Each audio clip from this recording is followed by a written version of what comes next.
Morning is African farmer Mogaji. Mr. Mogaji is the former chairman of Agric Group, Lagos Chamber of Commerce and Industry.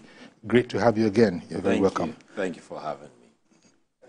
Our topic this morning is Tinubu's Agric reforms and price stability. We've often heard, in fact, you have said that if we were to pay enough attention, agriculture is a viable outlet from a lot of the problems that we have. Yes. So why isn't it happening? I mean, why isn't it happening? It's an interesting conversation point for us to go over it again. You've been on this topic probably more times than you care to remember. So what exactly is the problem? Tinubu's Agric reforms and price stability, because all sorts of inflations. Yes. There's core inflation, there's food inflation. Is it an overstatement to say that Agric could have a major impact on all of this? No, Agric is the only impact, because right now, people are not talking about anything apart from food, because it's basics. It affects everybody. Family instability is happening now because of food insecurity. Okay, so everything is food. If when they eat, you can still appeal to the children, appeal to the wife, but now the wife is not getting enough, the man is not earning enough to be able to buy. You see, but bottom line is, we're still not come to a realization that food security should be implemented like going to war. Okay. The war against insurgency. Okay. No stone is left unturned with flushing out the insurgents. A lot of stones are left unturned in food security. We still have food security as production, not productivity. The logistics. We're picking these things in isolation. Instead of having an holistic and robust conversation. That is one of the reasons why we're not being food secure. Then secondly is we're not having a lot of square pegs in square holes. What do I mean by that? There are a lot of people occupying positions currently that don't have the relevant experience. And what I emphasize on the relevant experience.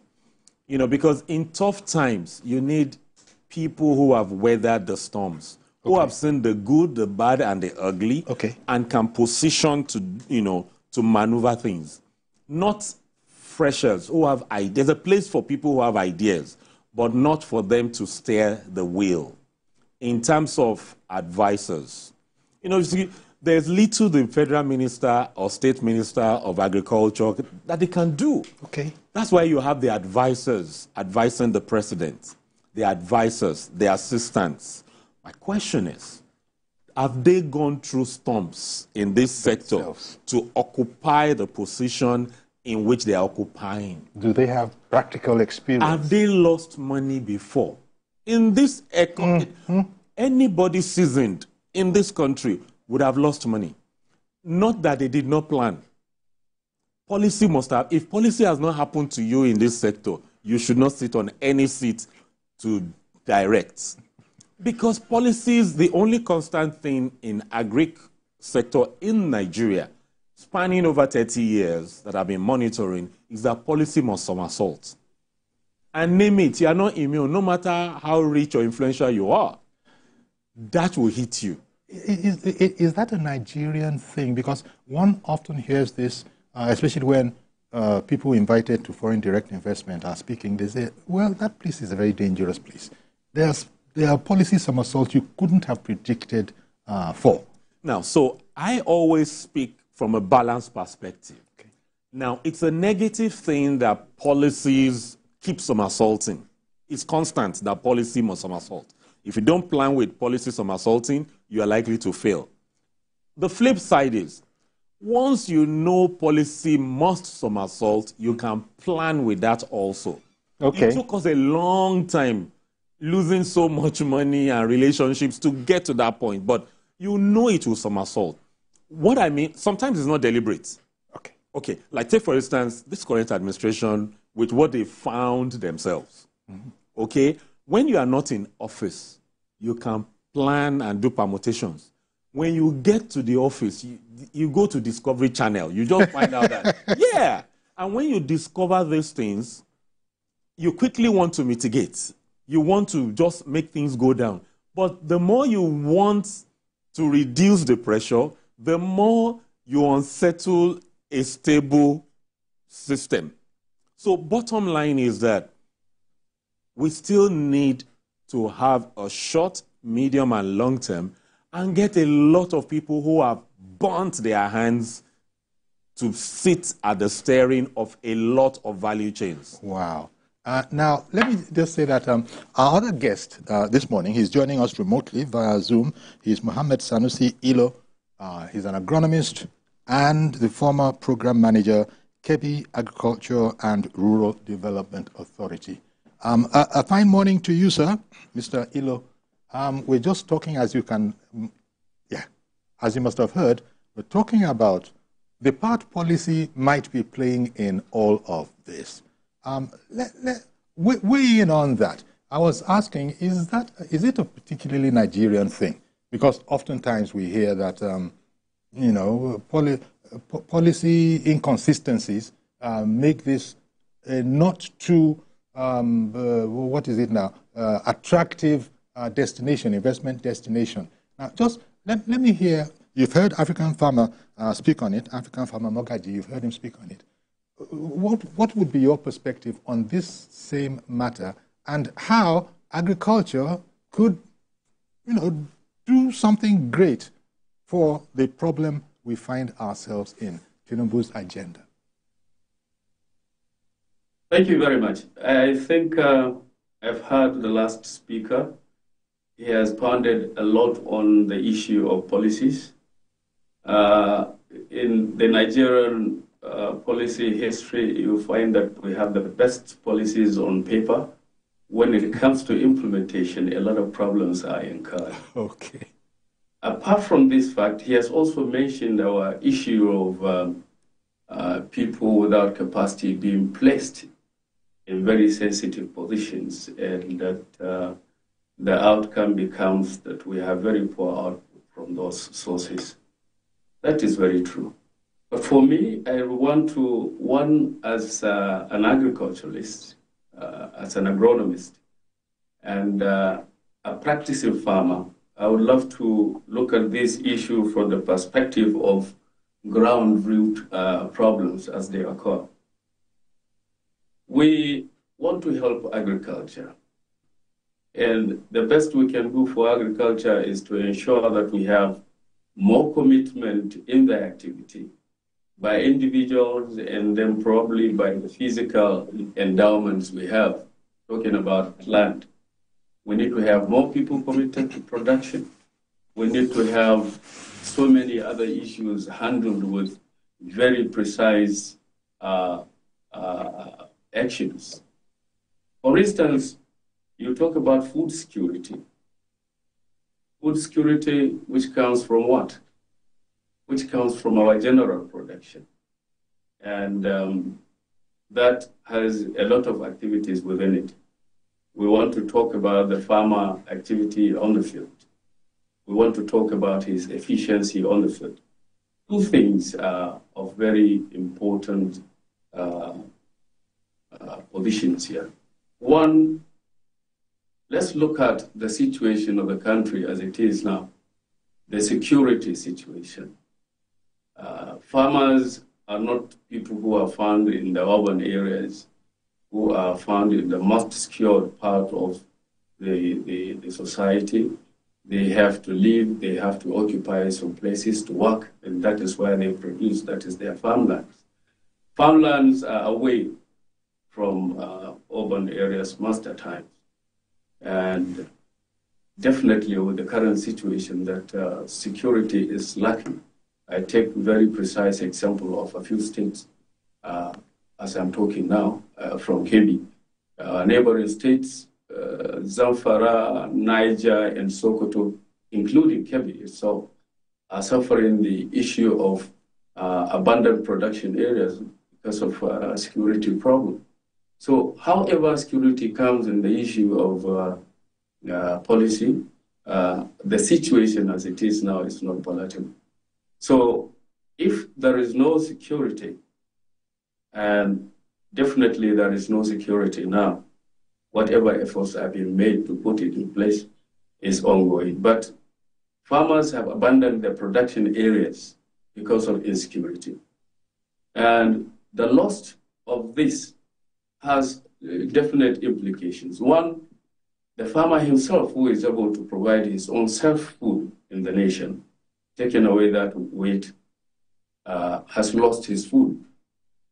Secondly, the excess which he produces, which is taken to the market for people who do not go to the farm to produce, will not be there. And third of all, which is another disturbing area, is the fact that because he cannot produce for himself, he cannot produce to sell out, he has lost his capital to return to the field. So he cannot go to the farm again. Now, as far as I'm concerned, looking at food security in the country, the peasant farmer remains the hero of the country. No matter how much we say they are peasant, whatever position we want to look at, they are the people really keeping the country going as far as food security is concerned. So we need to secure the positions or the places, the production areas of these people. We have to not only provide security in the urban areas by roadsides, by checkpoints, and the patrol system in the towns. No, I think there is need to really shift that security system to outreach to farmlands which are away from urban areas to give support to those farmers so that they feel secured to go back to their fields. Unless that is done, a lot deal of what comes to the society as food, which ensures food security, is lost, and that is paramount.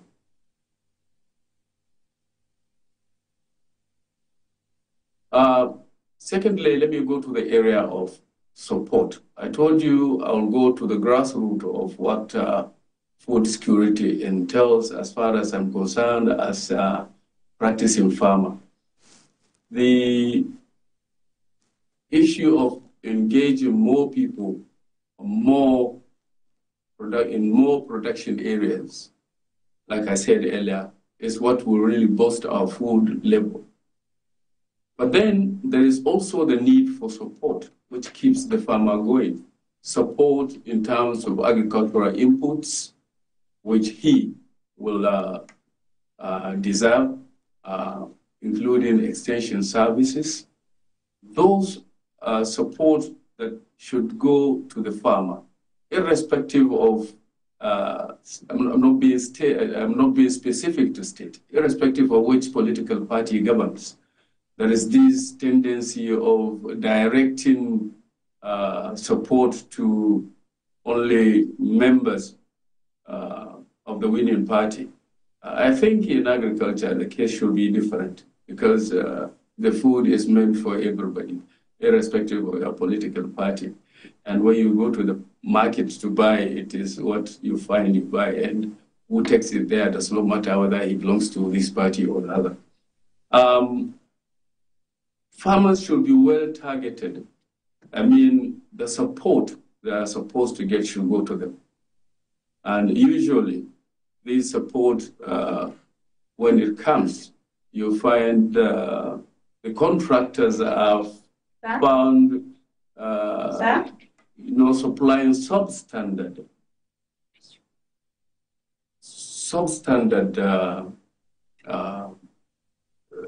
items to the farmer, and as far as inputs are concerned, right?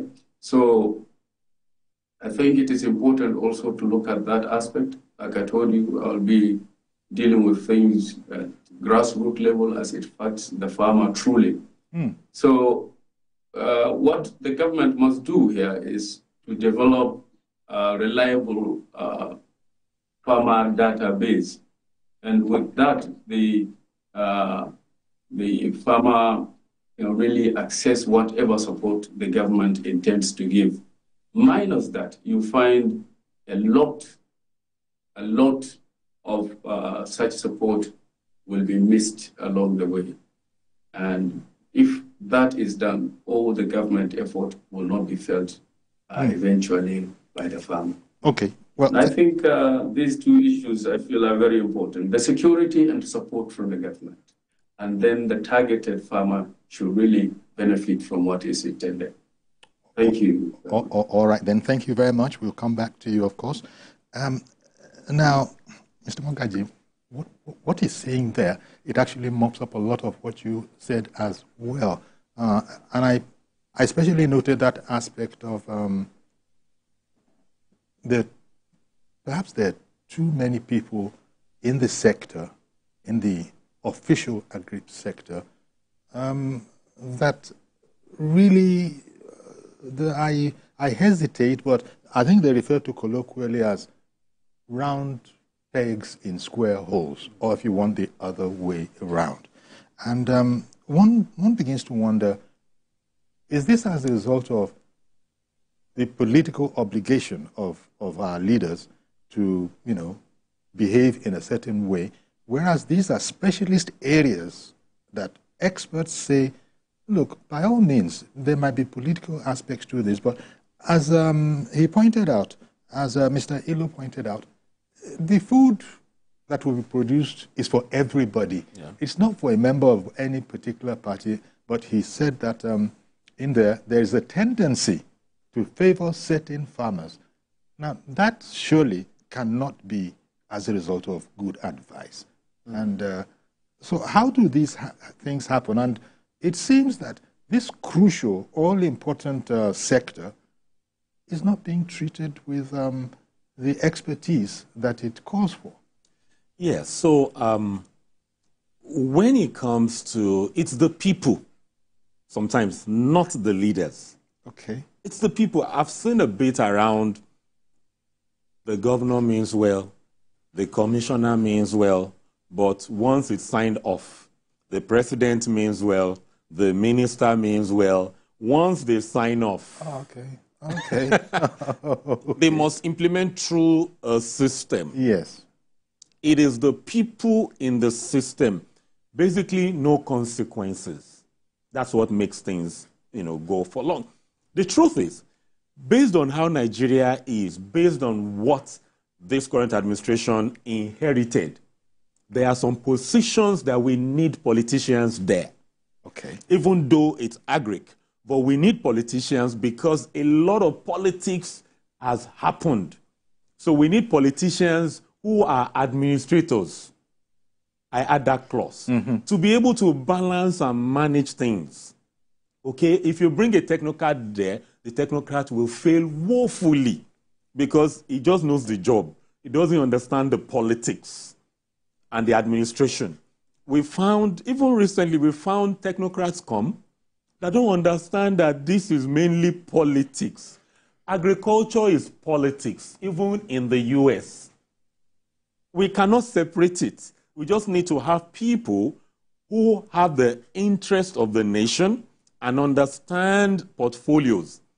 Before any presidential aspirant in the US announces they are going for a particular post, especially presidency, it is always announced in the states that have large agricultural concerns. It's politics. So until we understand that and balance it up, put a technocrat in the Ministry of Agriculture, a technocrat, they will be doing a lot of media managing, a lot of media stuff. But when it comes to cascading down, they don't understand it. So what I'm saying is that there are positions and offices within the Agric space that politicians must occupy because of the peculiar situations we found ourselves. But all the advisors ought not to be politicians, ought to be technocrats. I engaged a few top advisors, top special assistants, and you say, oh, why don't we go to this institution, this organization, and ask for their backward integration policy, which is standard. What will you hear? Is that part of my portfolio? It is part of your portfolio. You're supposed to help and aid anything. You occupy this position officially, nationally. This is how, but there's a no package project. Packaging project will not make Nigeria food secure. It is understanding your portfolio and leveraging it.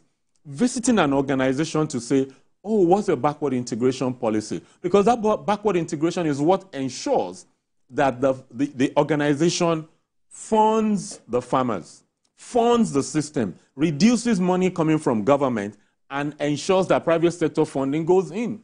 Check, most of our organizations, multinationals, don't have a backward integration policy that is implemented. Is on paper. If you what percentage did you implement last year? Many of them don't have. Some of them have, but they also need to improve. So when you have advisors that doesn't understand that what I'm doing in Nigeria, how is it affecting United States?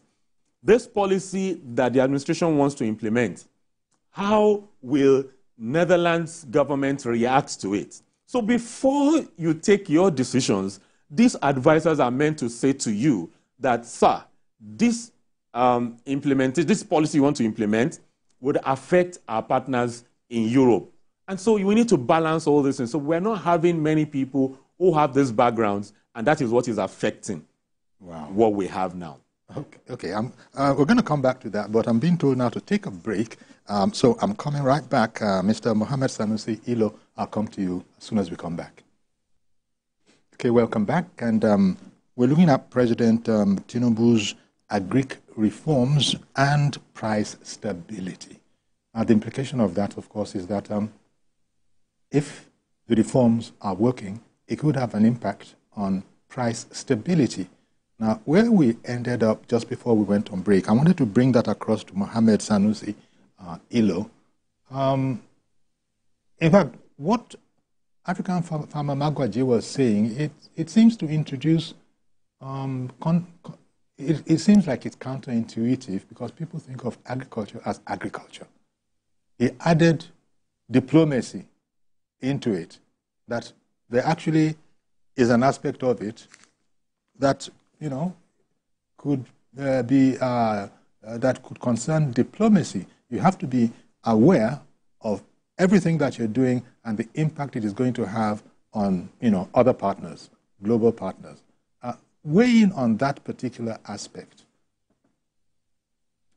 considering all the, you know, advisors that we have.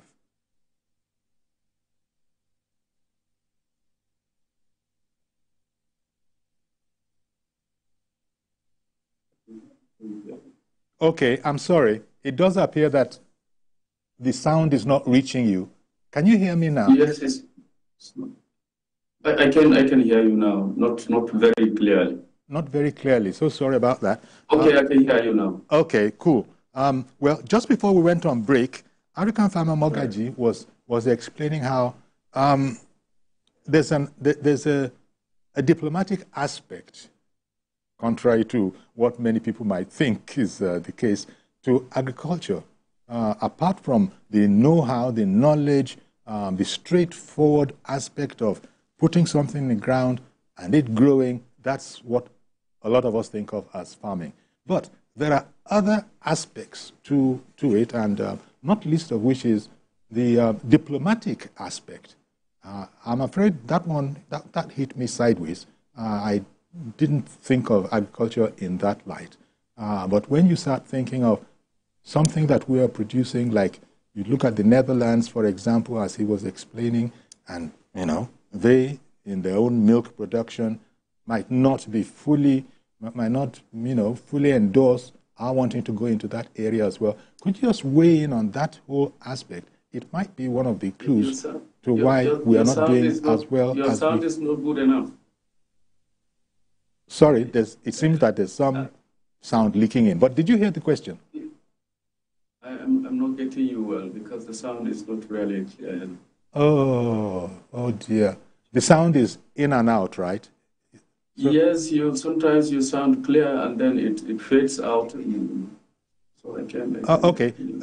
Let me take a call. Maybe it will somehow clear the lines. We got Mr. George calling in from Ikeja. We'll be right back if it clears up the lines. Good morning, Mr. George. So the two experts, I'm hoping that my call will clear the lines for everybody to hear you. Yes, I hope so too, because we can hear you loud and clear. Right. Uncle Yori, the topic of today's discussion is Tinubu's reforms and pricing system in the agricultural sector. It takes me back to the manifestos of Mr. President during the elections.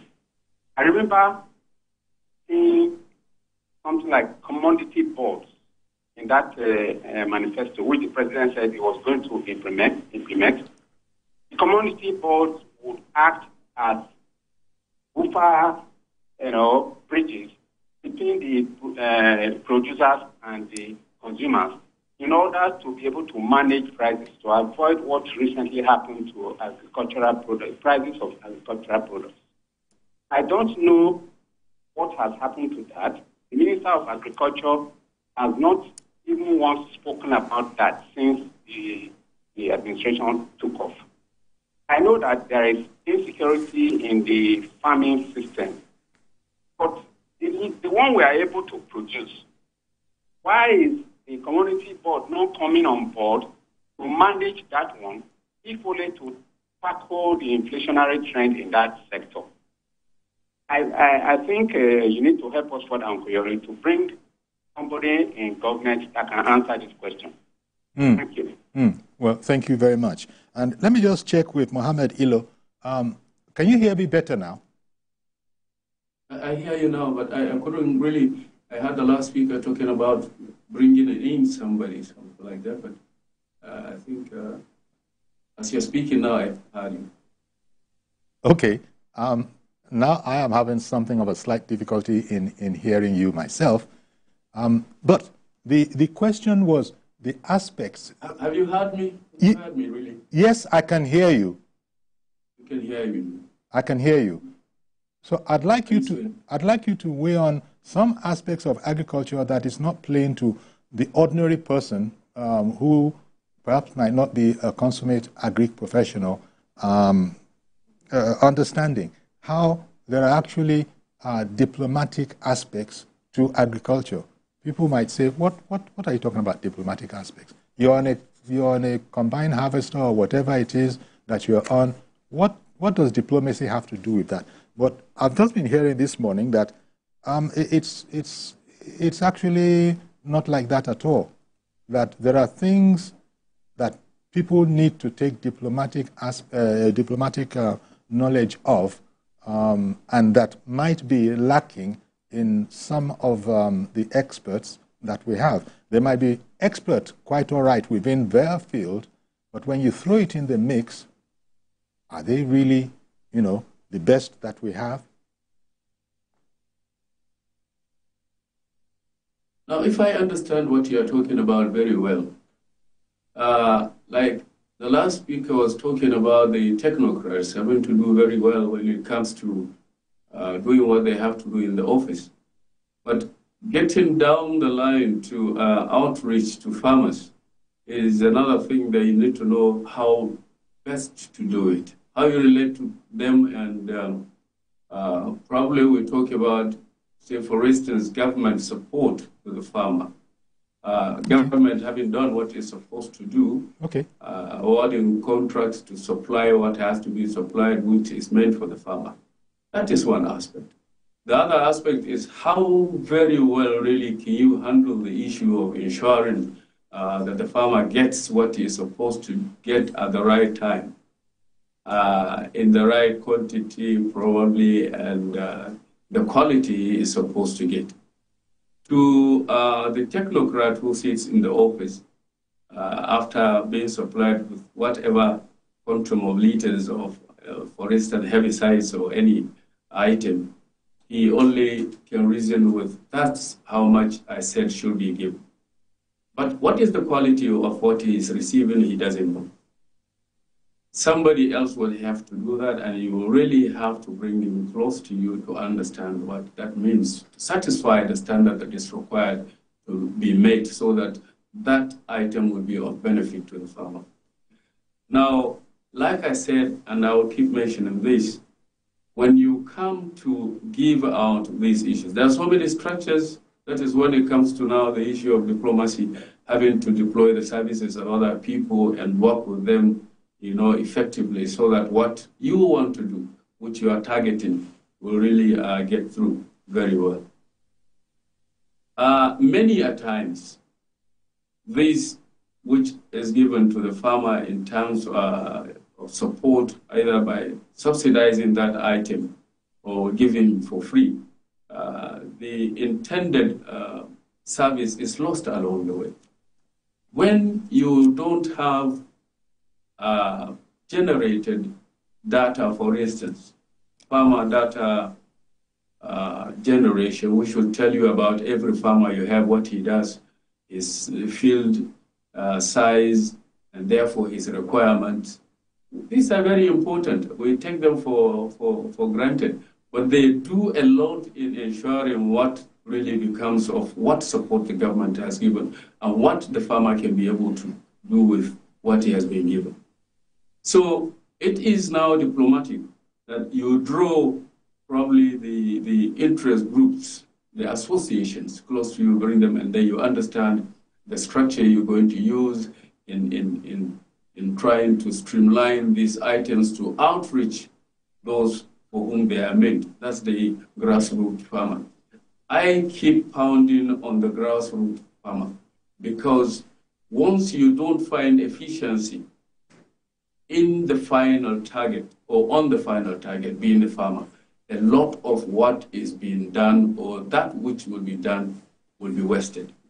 So I feel that diplomacy from the part of the technocrat, which is placed there by the government, should involve other people who are competent in ensuring that what they are pushing to the farmer gets to him and timely. Not only give the farmer items, when you don't time what he requires at a given time, which is technical, you give him whatever you give him at the wrong time. It gives little or no help to him.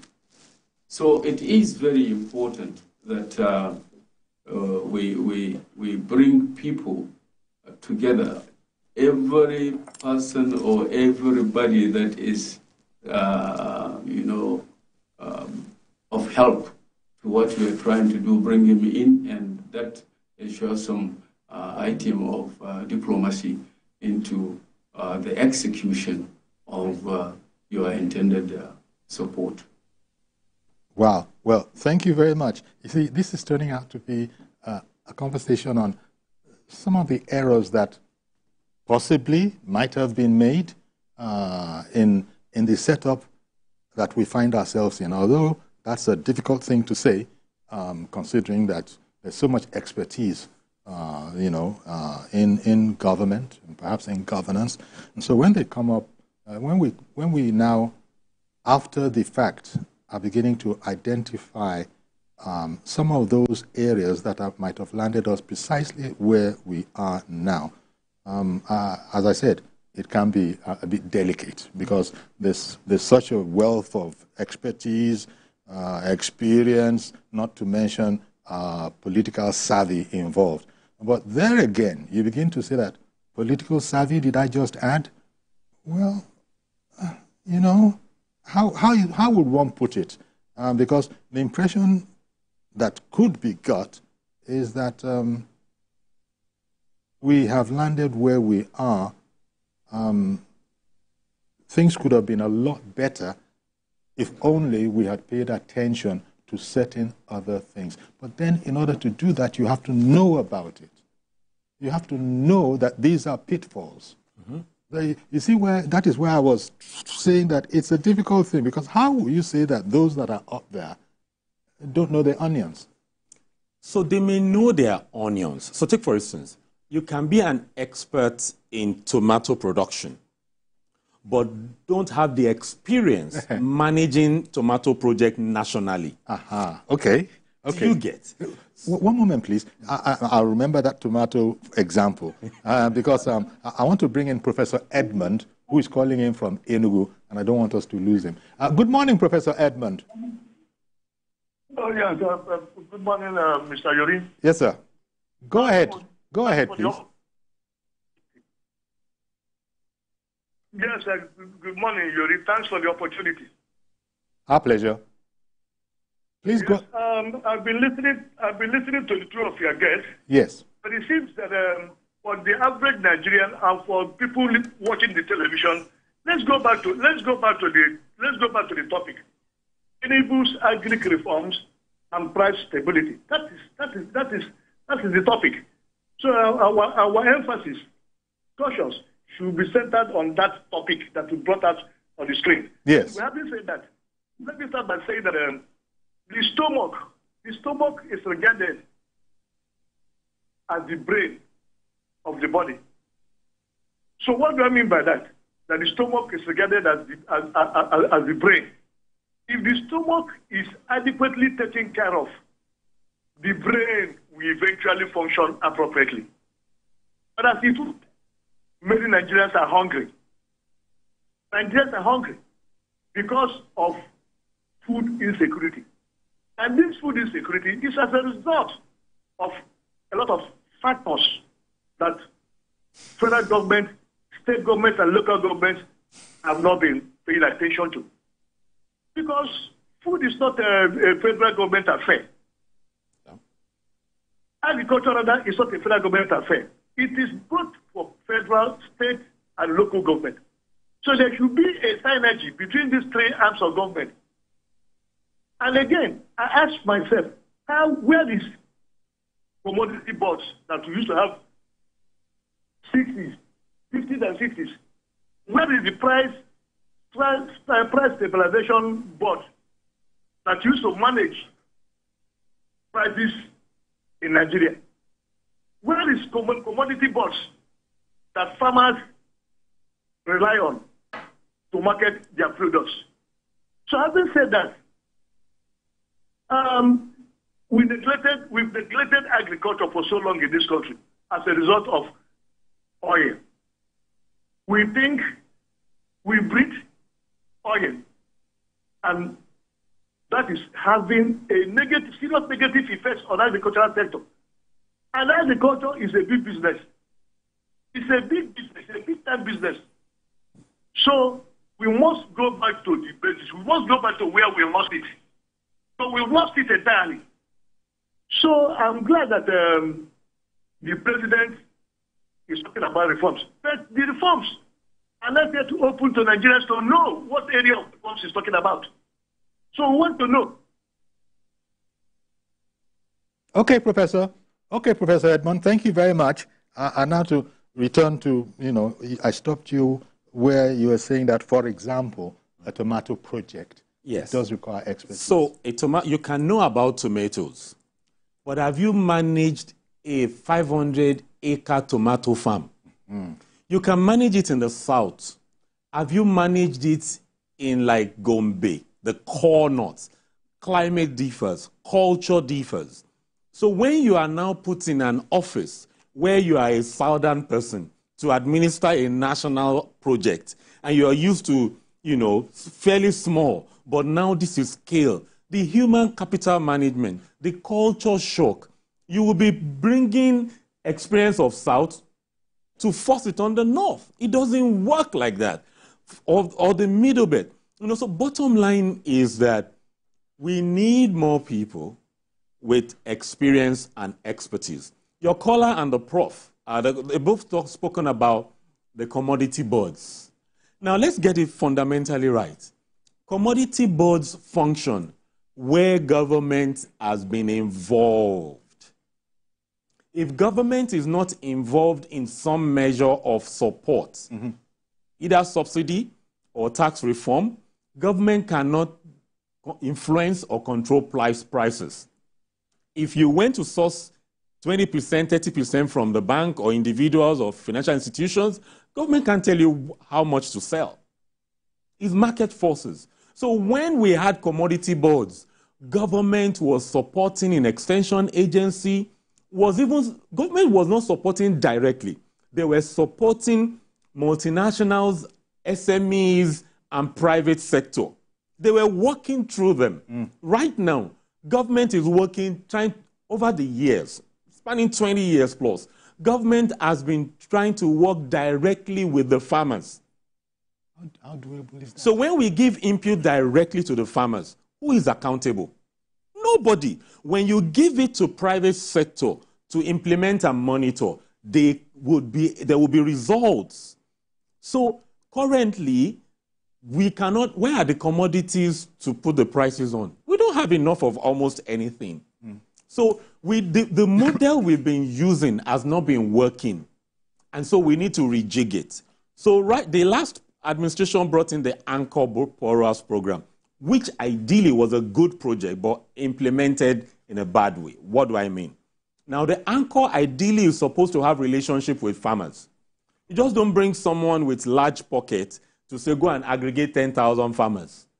He has not been working with 10,000 farmers. So he just goes to a community and brings 10,000 farmers.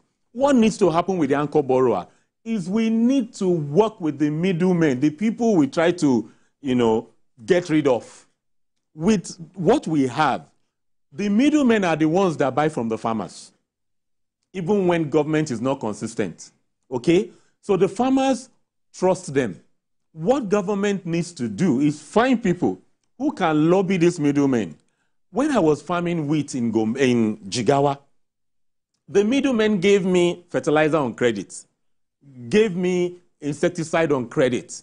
When I sold, they gave me back the money, they took the wheat from me. Government needs to fund these middlemen so that they can influence their operations. The middleman is third generation middleman. You can't just come one day and knock them off. We've been trying to knock them off in the last maybe 4 or 5 administrations. We need to work with them. Wow. When government comes, government goes. Middleman stays with the farmers. Middleman gives seed. Middleman is the one providing logistics now. So we cannot throw them out.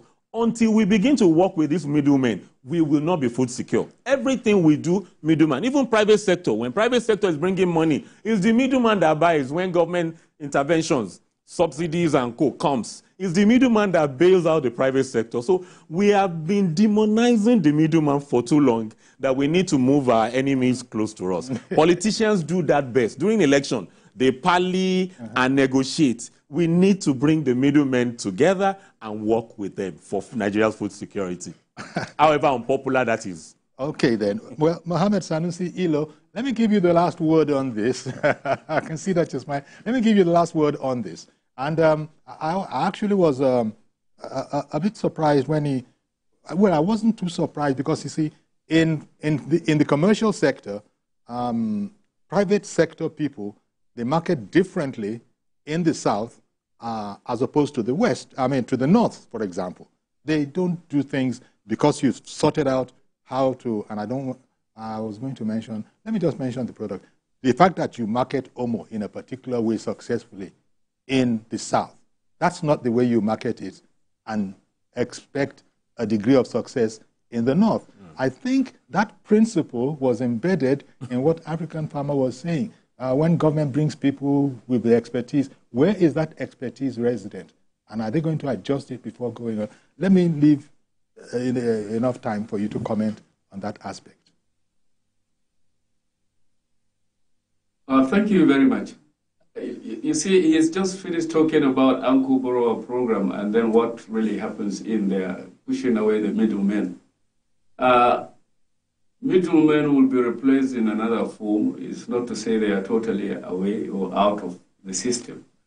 But the actual middleman you are talking about has always been detrimental to the farmer.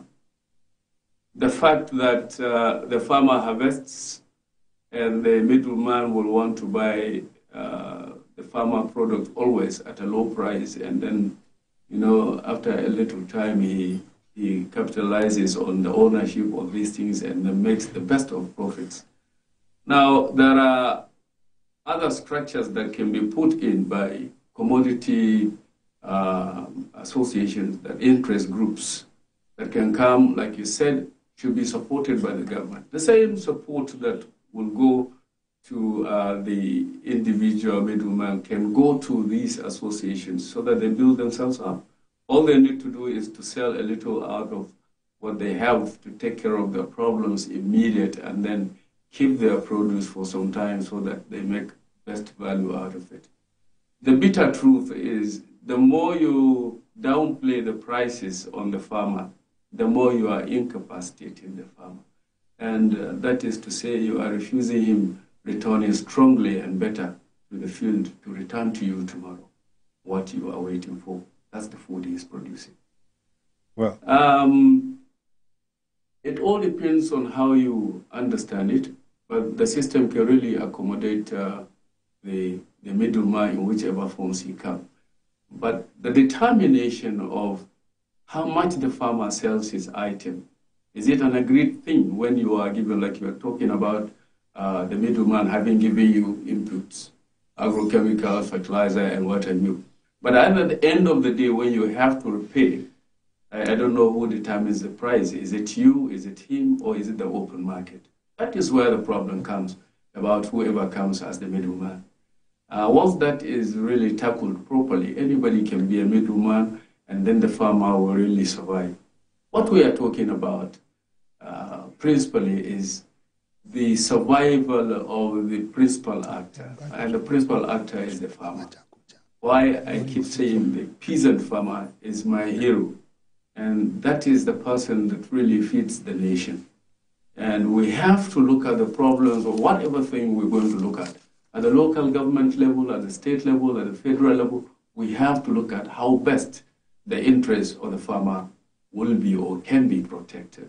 Well, I'm afraid we've run completely out of time. I do beg your pardon. I do beg your pardon. Mohammed, hello. I do beg your pardon. We've run completely out of time. But I must thank you very much for making yourself available for our program and conversation this morning. I thank you very much. And also, I thank African Farmer Mogaji for coming on the program this morning and airing this whole matter about the president's policy and its effect on price stability. Thank you very much. Thank you. So that's our program today. Do please join us tomorrow for a fresh edition. I am Iyori Folari.